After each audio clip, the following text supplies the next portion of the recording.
Hello, everyone. Thanks for checking out this special episode of Nerd Caliber. This is Manny, and I am here with. Hi, I'm Serena Senecal. I am the photography manager at Anime Boston. And today we're going to talk about cosplay photography at a convention. We're going to talk about some tips here and there for those who are interested in doing photography at conventions or working with a convention with photography, and some of the do's and don'ts, some safety tips. But first, let me ask you, how did you get involved in photography, if I may ask? How do you know that you had the eye? So having the eye is definitely part of it. It is something that you can learn, but there are certainly people that just naturally have the gift. I'm lucky enough to work with a number of people that definitely have the gift naturally. Um, I've always been told that I wanted to take pictures before I could even walk. I've always loved having a camera in my hand, and growing up, I would just be yelling at my mom to stop the car because I had to take a picture of something that we were passing by. It's always been a passion of mine. Do you remember how you first became acquainted with cosplay? Yeah, so I've always really liked cosplay. I've never done it myself. It's definitely something I want to get into eventually, but I've always loved the idea of cosplay. It's so great to be able to take these characters off the page and off the screen and make them come to life. And I happened to be introduced to Anime Boston through a former acquaintance of mine, and started working there back in 2019. And I just was addicted to working the convention, working with the staff there, meeting all the different attendees, seeing the amazing cosplays that go on, and I just couldn't get enough of it. Is it a very different experience from taking pictures at a convention, just like by yourself, compared to take working with a convention, taking photos? Is it very different? It is very different. Going to a convention by yourself, you're often going through the procedure of getting a press pass. Some conventions won't let you take photos unless you have a press pass. So you're still paying to attend the convention effectively. And then you're going around and taking photos. You could be passing out business cards, and you have that opportunity to be able to experience it, but you don't necessarily have the convention backing you as much. So you're kind of going out there as a lone wolf, figuring it out, and you don't necessarily have as much access as if you're working for a convention specifically. There are many events that the staff that I manage are able to photograph, whereas if you're there on your own, you're not allowed to take photos. Hmm. Now, Anime Boss has been around. Wow, I so I started getting to conventions, covering conventions, for about 20 years, and Anime Boss has just been around for the longest. Yes. What do you think is it about the convention that draws cosplayers to that event?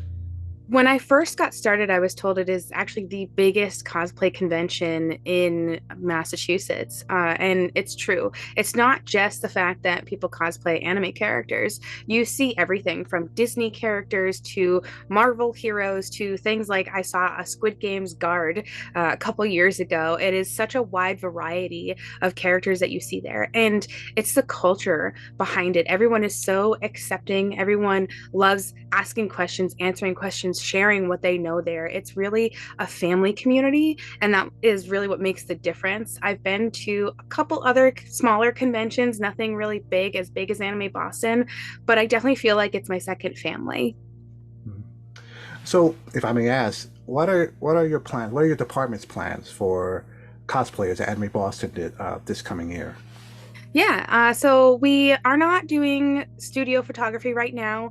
We found that a lot of people just weren't aware that it was available. So we've been focusing on event photography because really that's what draw people in is they want to see the different events and the different special guests that are there. That's really part of the experience, and being able to show all of these fun experiences is key to making people want to come next year and saying, "Oh, I missed that, but maybe I'll see something great the following year." So we're focusing on that, focusing on capturing the masquerade, which is the biggest event that we have. If you cosplay, if you're interested in cosplay contests, it is the cosplay contest to be a part of. The amounts of awards have gone up significantly. I believe the grand prize went up to $5,000 last year. So it's a really big event. Amazing cosplays come out of it, and it is such a fun event to shoot. So we really love getting those photos and getting them out there and just having everybody be able to see the experience if you can't be there in person. And just to clarify, because I seem to come across this question every so often. When it comes to Anime Boston, it comes to their photography, it's free, right? It's no cost to the Yes. cosplayer. Yeah, it's no cost to the cosplayer. It's absolutely free. Again, in the past, we did have situations where you could pay for photos if you wanted some. We're not offering that now. It's certainly something we hope to eventually branch into again in the future, but it was really hard where a lot of people just weren't aware that the studio existed. So we've put that on the back burner for now to focus on events. But I also encourage my staff that if you're not working, feel free to go out and do photo shoots. And a number of them will schedule photo shoots with people. So you're more than welcome to request photo shoots by the staff there. A lot of them do amazing photos. They're happy to get you edits. If they're doing it on their own time, it is typically a paid situation, but any photos by Anime Boston staff for Anime Boston is completely free, and you can access them on the website once they're edited and posted. Hmm. So let's talk a little bit about do's and don'ts. Now, I know to some viewers they may think this is silly, especially if they've gone to conventions for a long time. It's like, okay, well, another list of things you should know and not know going to a convention. But I think sometimes people don't realize that every year there's always a new crop of new people, young people, coming to the convention. A lot of them just, maybe they're coming by themselves, and maybe they'll have someone that's been around conventions before, or a veteran, a cosplay veteran, been around to kind of teach them the ropes. So let's talk a little bit about that. What would you say are some do's and don'ts you would tell cosplayers, new cosplayers, when it comes to coming to Anime Boston and looking to get their picture taken? You definitely want to protect yourself. If you are looking to get photos taken, you want to make sure you have a very clear understanding of what's expected of you and what's expected from the photographer. There have been events in the past before my time where there would be photographers that would rent hotel rooms and take pictures in hotel rooms. It's not safe. We definitely don't recommend that. You don't want to be going into a private hotel room with someone you don't know that is a stranger that you hope is going to take nice pictures. Oftentimes it works out, but why take the risk? Especially if you're going alone. Best case, you should at least go with a buddy. I always recommend a buddy system. Have a friend with you. If that's not a possibility and you are getting photos taken, you can always reach out to some of the staff. We have a ton of security staff, support staff. They're more than welcome to talk to them. They love helping people out. We've had plenty of situations where staff are more than happy to jump in and assist anyone that has questions about that. But my biggest recommendation would be don't go back to a hotel room or to anywhere away from the general public if you are there alone. And if you are comfortable doing something like that, definitely have a buddy with you. Mhm. How does Anime Boston handle crowd control? I mean, I know, especially the photography and the masquerade are tend to be the biggest draws for crowds. Um, do you have a plan for that this year, or are you following just what's been done previously? So, crowd control is typically done through the security staff, support squad. There's a bunch of different things that they put into play. It's not something that the photography department just specifically focuses on. We kind of work on where the photographers should be and how we can get around stuff without interrupting the show for anybody else. But the security staff, the support squad plays a major role in that. So, support squad is a little bit different than actually staffing the event. They are a different type of volunteer, so they don't get as many perks working the event, but they are a major help, and Anime Boston could not be put on without them. They help a lot with crowd control, with directing people to seats, with making sure people aren't sitting where they shouldn't be, making sure people aren't standing in the aisles or sitting in the aisles. So it's a major benefit having them and having the security staff just guide people where they should be to make sure everyone stays safe and can enjoy the show. Hmm. So, when it comes to your own enjoyment, when you're taking photos, what, if I may ask, what equipment do you use? And Yeah. how do you try to attain, like, quote unquote, the perfect shot? The perfect shot, the elusive perfect shot is always so hard to get sometimes. Um, a lot of it is, having the eye for it, as you said, but it's also just experience, timing, kind of preemptively thinking of what the person on stage is going to do, and then your equipment. And honestly, I've seen people get some of the most amazing photos with what would be considered lower quality equipment. It's not always the gear, it's a lot about the photographer and the skills behind it, which is what matters. For Anime Boston, we actually rent gear for all of our photographers so that we can kind of keep it uniform across the line for as far as equipment function. And then it's just the skill of the photographer that may vary the photos. But we rented Sony cameras for our staff. We did the Sony Alpha 7, which was amazing. I loved using it. I had a great time taking photos with it. I felt like it was very easy to use and very comfortable to hold. I definitely looking forward to getting my hands on one again this year. Hmm. Um, so photographers, when they meet up, they love to share tips and everything. Yes. And I'm sure you've been approached a few times with different photographers asking about what you're using, how do you use it. What's been some of the general tips you usually give photographers when they ask you about, or maybe I should rephrase that. What kind of questions do you get normally from photographers, and Sure. what do you usually answer? So I've had a variety of staff from people that have kind of taught themselves along the way and other people that have been kind of more professional over the years. There's a whole range. So it's interesting getting different questions from different people. Usually, the more novice photographers, it's kind of like, where do I start? What do I do? This is the way I point the camera. And usually it's not that bad, but the biggest things that I found is I found a lot of like free online training, which is great. Just learning the different parts of the camera, the different functions, knowing the difference between the ISO and the aperture setting and what that means for your photo, knowing what noise is and how to reduce it. Just knowing the lingo helps a lot because if someone's saying, okay, well, you have noise here, we need you to fix that. Can you change this aspect or that aspect? If you don't know what they're talking about, you're not gonna be able to fix your photos.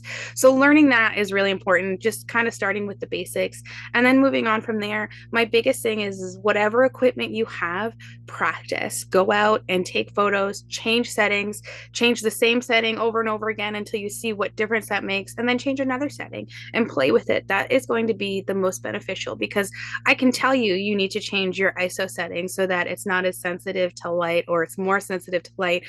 But if you're not sitting there and doing it, it doesn't always click.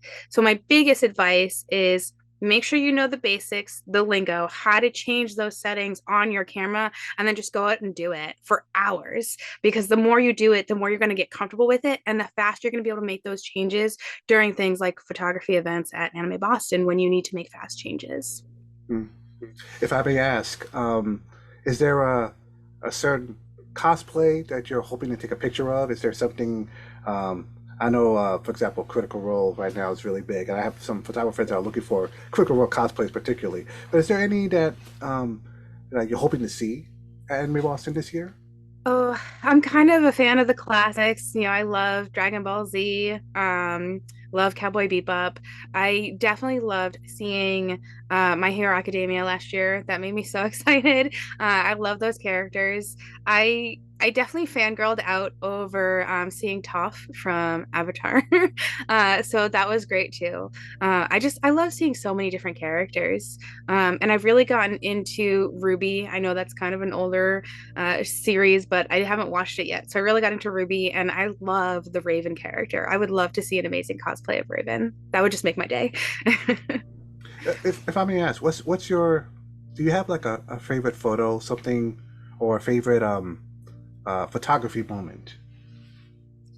Um, oh, there's a number of one of them that I was actually really excited about and proud of is I had gone around when I was actually assistant manager a couple years ago and taken some behind the scene photos. And there was a group of people at one of the little booths that we had set up, and they were taking pictures, and I caught like them doing it, and then I took some photos and then turned back around and asked them if they wanted pictures, and they got so excited.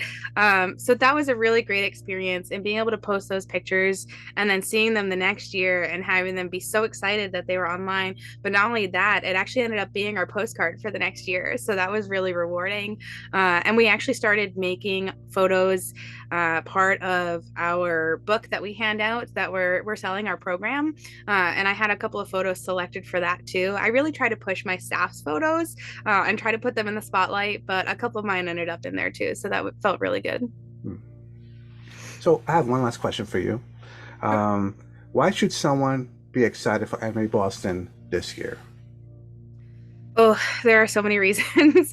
If you've never been to Anime Boston, it is an experience that you cannot pass up.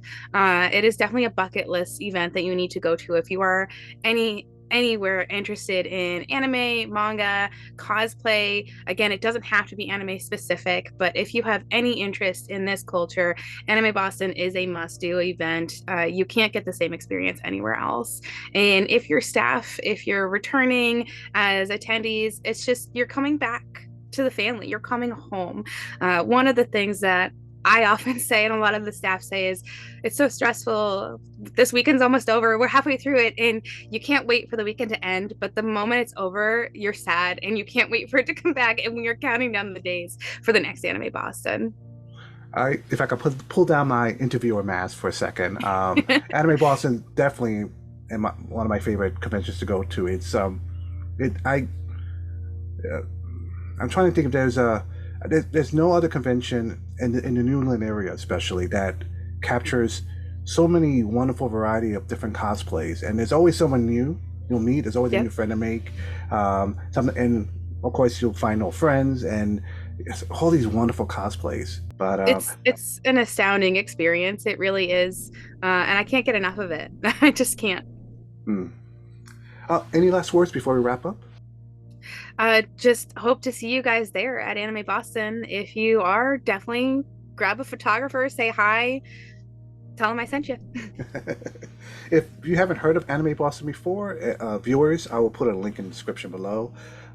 Thank you so much for taking the time to talk to us today about your work and your experience working at Anime Boston. I'm excited to go. And to our viewers, please stay safe. Um, uh, please reach out to the team at Anime Boston if there's any concerns or danger there, of course. But you'll have a great time. The vendors room is also excellent, but that's a different video for another day. The vendors are amazing too, for sure. That's definitely one thing that I make sure my staff have a chance to go and do is look at all the vendors because there's just so many wonderful things. Anime Boston is the first convention I went to. It'll always be close to my heart and definitely the one that I work forever if possible. And that's a great note to end on. So everyone, thank you for watching. Stay safe. We'll see you next time.